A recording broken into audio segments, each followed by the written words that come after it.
Hey guys, so today we're going to go over a couple of ways of testing if a series will converge or diverge. And so I'm going to start by sharing my screen. I'm looking at my notes here.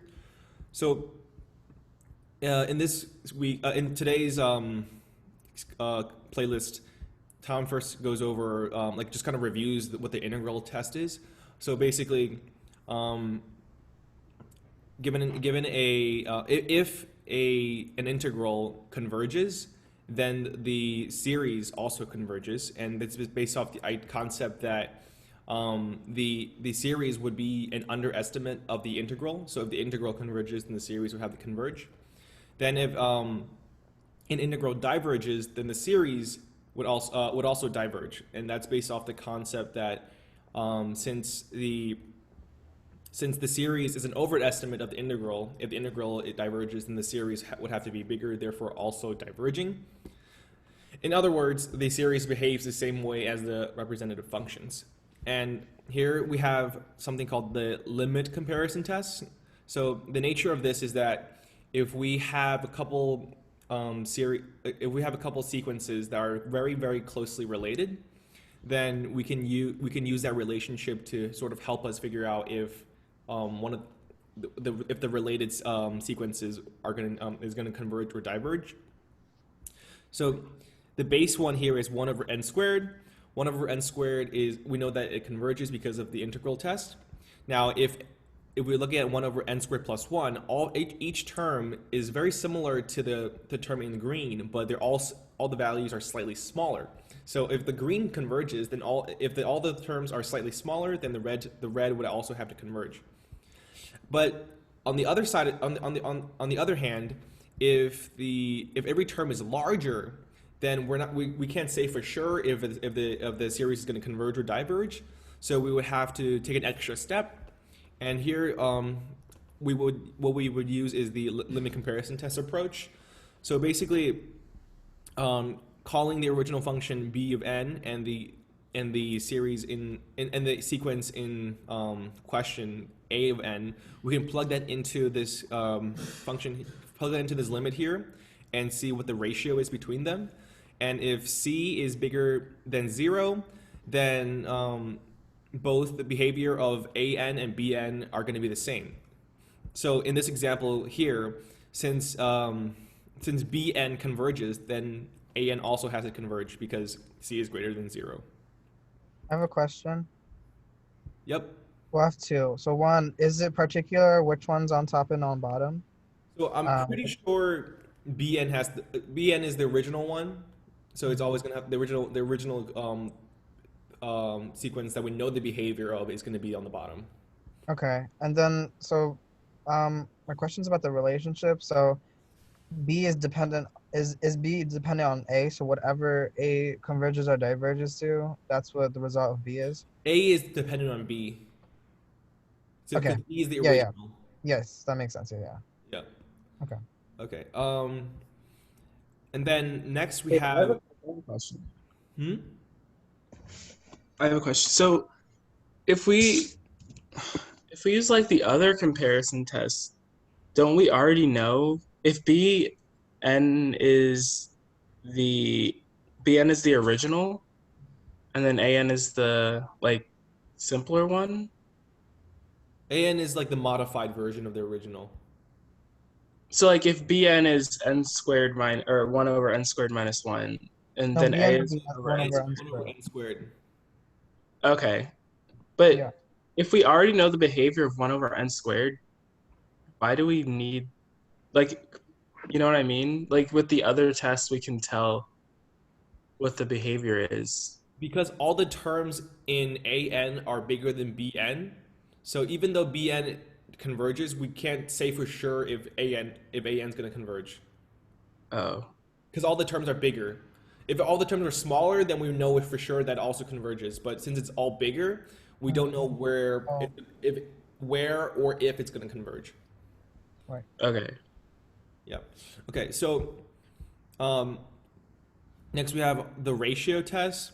So that basically you basically just plug in the the series into this formula to see what to get this to get a constant, which is L, and if L is less than 1, then the series is gonna converge, and if L is bigger than 1, or if L is infinite, then the series is gonna diverge. And then if it's just 1, then we can't say for sure.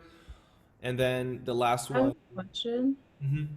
With like you said, like for the last one, if it equals 1, then we don't know whether or not converges. Then Yeah. what would be the best way to find out if it does converge? So if it just equals 1, then that means the ratio test isn't going to help us. So we have to use a different Oh. method. Okay. Yeah. And then the alternating series test basically says like if you have like if you have a sequence where it alternates between positive and negative, and every term is bigger than 0, but every term is smaller than the preceding term, and if the series as a whole it limits towards 0, then we know it converges. So Tom uses like this example where a big positive will go this way, and then a negative is going to go this way, but the magnitude of that negative is smaller than the previous one. So eventually, when you keep moving like this, you're going to end up at 1 value. That's why we know it converges. Now let's talk about the 3 questions that that Tom told us to look over. So Alex, could you screen share and like discuss those answers? Yeah, sure.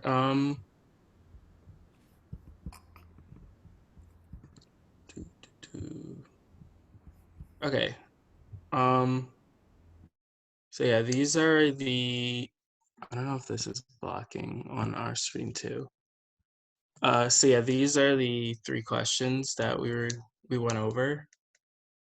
So do you want to explain the first one, William? Yeah, actually, I can explain them. Okay. The first one says to use the ratio test to determine if 1 over 2n factorial converges. So that's going to be the second one here on the screen. So basically, all we do is just plug what we know into that formula. So the top part is going to be For the first 2 terms. oh wait, you didn't finish writing this.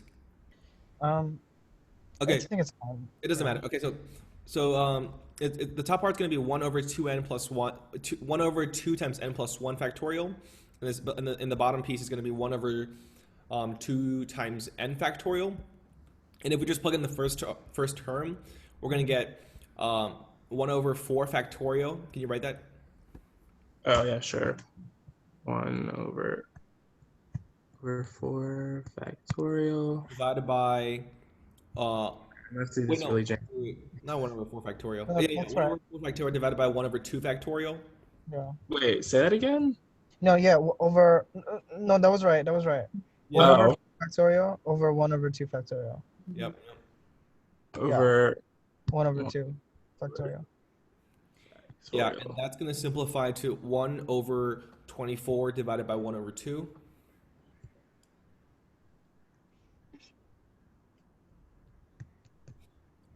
Which simplifies to 1 over 12. Yeah, that looks terrible. Hold on. It's fine, yeah.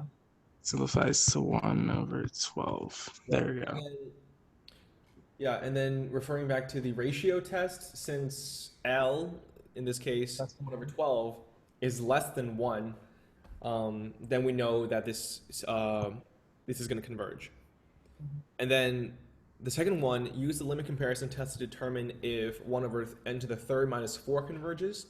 Yeah, and then so referring to the limit comparison test, we can see that the original function, or like the base, could be 1 over n to the third, and 1 over n to the third converges. And so if we use the formula and we plug in what an and bn in this situation, so bn is going to be the original, so which is 1 over n to the third, and then an is going to be 1 over n to the third minus 4, and then we just simplify that, and then if we simplify that, we can see that as n gets infinite larger, it's going to be divided by a number that gets infinitely larger, but the number it's getting divided by is going to be slightly smaller than itself, which means that the limit is going to eventually be 1. And so, wait, what am I saying here? So 1 would be c, and since 1 is bigger than 0, we know that if the parent function, which in this case it does converge, that means that means 1 over n to the third minus 4 also converges. And then our final example, which is which utilizes the alternating series test.